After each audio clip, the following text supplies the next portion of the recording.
अतिथिगण और मेरे प्यारे मित्रों, मैं मीनाक्षी ठाकुर हापर कॉलिन्स की तरफ से आप सबका स्वागत करती हूँ। प्रचंड प्रवीर पेशे से इंजीनियर हैं, बिहार में पले बढ़े और IIT दिल्ली से स्नातक किया। करीब 1.5 साल पहले वो हापर के दफ्तर में आए थे। उनकी भारी भरकम पांडुलिपि में से निकल आई ये अल्पाहारी गृहत्यागी जो आज आपके सामने है। हॉस्टल जीवन और विद्यार्थियों के सपनों के बारे में पहले भी लोगों ने लिखा है। इस किताब की खासियत है प्रचंड प्रवीर की भाषा, उसकी मिठास, उसका संगीतमय बिहारीपन, हास्य और करुणा जैसे एक सुंदर बधी चोटी की तरह एक संग गुथे मालूम देते हैं। तकलीफ के ऊपर हंसी है तो हर साधारण चीज के पीछे एक जादू। और जैसा कि होता है जब हम 13, 17 या 19 के होते हैं, एक रवानगी है, एक मस्त चाल जो आपको आगे पढ़ने को उकसाती है। विमोचन के पहले जो नहीं जानते उनके लिए मैं अतिथिगण से आपका परिचय करा दूं। नीलाभ लेखक हैं, उनके कई कविता संग्रह प्रकाशित हो चुके हैं। रंगमंच, टीवी, रेडियो और फिल्मों के लिए वे पटकथाएं लिख चुके हैं। अनुवाद में उनकी खास रुचि है। Naipaul, Chinua Achebe, Neruda, Salman Rushdie, Arundhati Roy आदि लेखकों की कृतियों का वो हिंदी में अनुवाद कर चुके हैं। गिरिराज किराडू भी कवि हैं। उनकी कविताएं लगभग सभी साहित्यिक पत्रिकाओं में छप चुकी हैं। प्रतिलिपि नाम की एक महत्वपूर्ण द्विभाषी पत्रिका आजकल वो संपादित कर रहे हैं। अमिताभ बागची ने IIT से स्नातक किया और आजकल बतौर असिस्टेंट प्रोफेसर वो वहीं कार्यरत हैं। अबव एवरेज नाम का एक अंग्रेजी उपन्यास उन्होंने 2007 में हार्पर कॉलिन्स के साथ पब्लिश किया।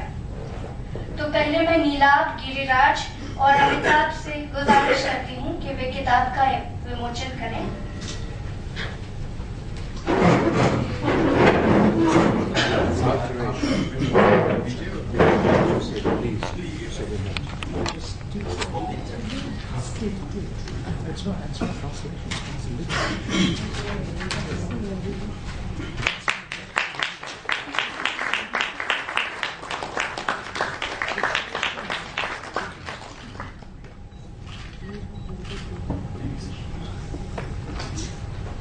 सभापति होने के नाते मैं नीलाभ से अनुरोध करती हूँ कि वे इस चर्चा का संचालन करें। बीच में प्रचंड से अनुरोध है कि जहाँ नीलाभ कहे वहाँ किताब के कुछ अंश पढ़ें। दोस्तों, हमारे लिए एक बहुत खुशी का मौका है क्योंकि एक नए लेखक हैं हमारे बीच और उनकी पहली पुस्तक का हम लोकार्पण कर रहे हैं। तो इसे बहुत औपचारिक न बनाए हम तो बहुत अच्छा होगा। मैं एक छोटी सी कविता पढ़ना चाहूँगा। ये बड़ी दिलचस्प बात है कि यहाँ पर 2 कवि हैं मंच पर, और अगर हम प्रचंड को हटा दें तो सिर्फ एक उपन्यासकार है, तो मतलब हमारा पलड़ा थोड़ा सा भारी है। ये बड़ी दिलचस्प बात है कि एक उपन्यास के लोकार्पण में 2 कवि हैं एक साथ। इसका मतलब है कवियों की दिलचस्पी फिक्शन में है, उपन्यास में है, प्रोज में है। अब मुझे नहीं मालूम कि जो फिक्शन लिखते हैं और प्रोज लिखते हैं उनकी दिलचस्पी कविता में है कि नहीं। तो ये भी एक है नए कवि की कविता। उसको आप एक नए कहानीकार की कहानी भी सोच सकते हैं उस तरह से।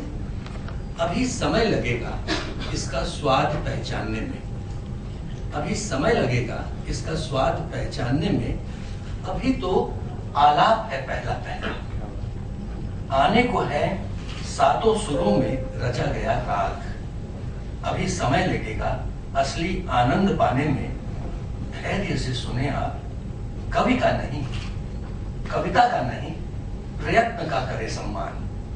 तो हमारी जो कोशिश है वो इस प्रयत्न को सेलिब्रेट करने की है, उसका सम्मान करने की है। क्योंकि इस आपाधापी में और खासतौर पर जिस पेशे से प्रचंड जुड़े हैं और जिस, अब आप यहाँ पे इतने सारे IITians बैठे हुए हैं कि मतलब जिस IIT वाली भूल भुलैया और उन गलियों से होकर वो साहित्य नामना गतिविधि तक पहुंचे हैं, तो वो सोचने को बाध्य करती है कि भाई आखिर कुछ तो है साहित्य में जो जिनकी पूरी आधार भूमि विज्ञान है, उनको आकर्षित करता है, कुछ ऐसी चीज देता है जो शायद उन्हें और जगह नहीं मिलती। मैं जब गया एक दिन मीनाक्षी से मिलने, तो मीनाक्षी ने कहा भाई ये एक नया उपन्यास आया है, जरा पढ़कर देखो कैसा है।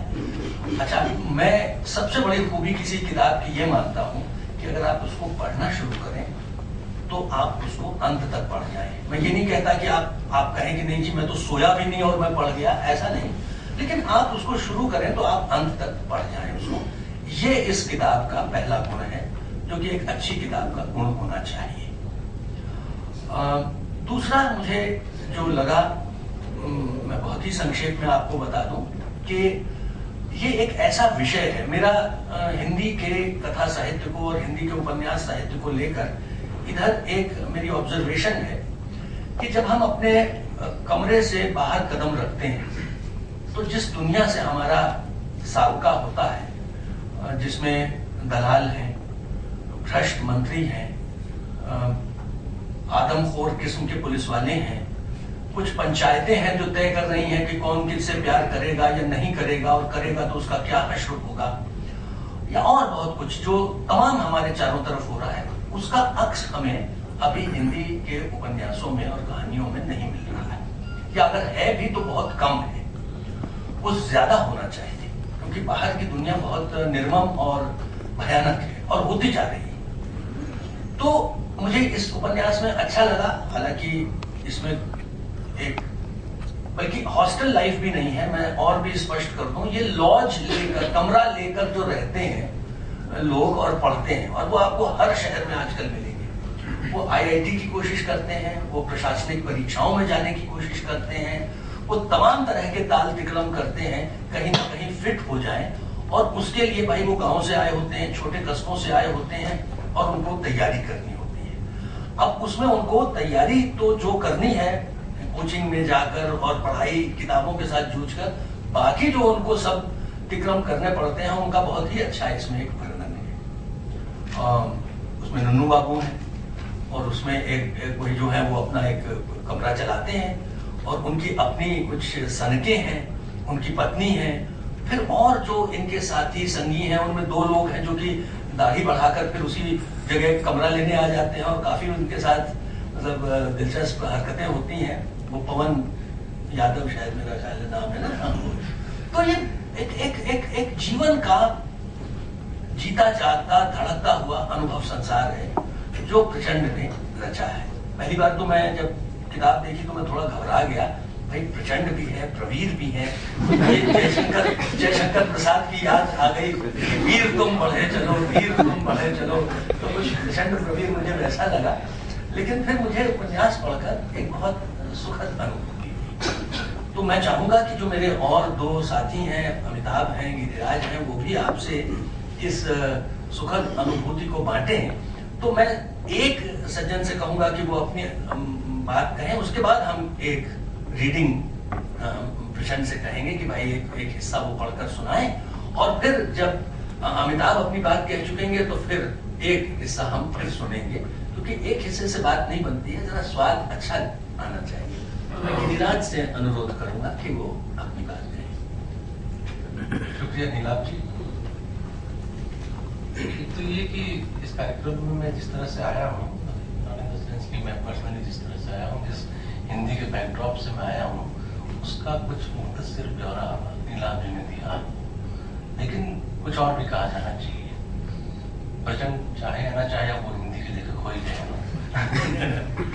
ज्यादातर आईआईटी से निकलने वाले हिंदी में नहीं लिखते, हम जानते हैं, लेकिन अब वो हिंदी के लेखक हो गए हैं तो वो किस दुनिया में जा रहे हैं।